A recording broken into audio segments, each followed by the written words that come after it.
மாதந்தோறும் வரும் சஷ்டி விரதத்தை பற்றிய சில வரிகள்.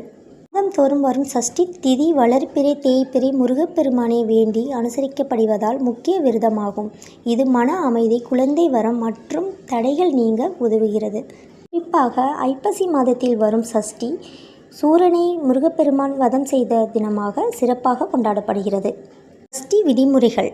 சஷ்டி அன்று அதிகாலை எழுந்து நீராடி வீட்டில் உள்ள முருகப்பெருமான் படத்திற்கு சந்தனம் குங்குமம் இட்டு மஞ்சள் அல்லது சிவப்பு மலரால் அலங்கரித்து வழிபட வேண்டும்.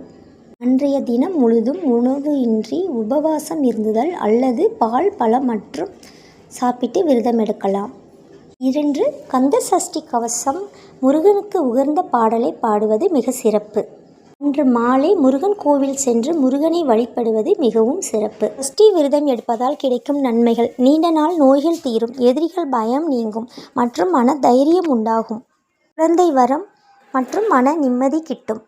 தேய்பிறையில் வரும் சஷ்டியை விட வளர்பிறையில் வரும் சஷ்டி மிகவும் சிறப்பானது. ஆனால் மாதந்தோறும் வரும் சஷ்டி முருகப்பெருமானின் அருளை பெற்றுத்தரும்.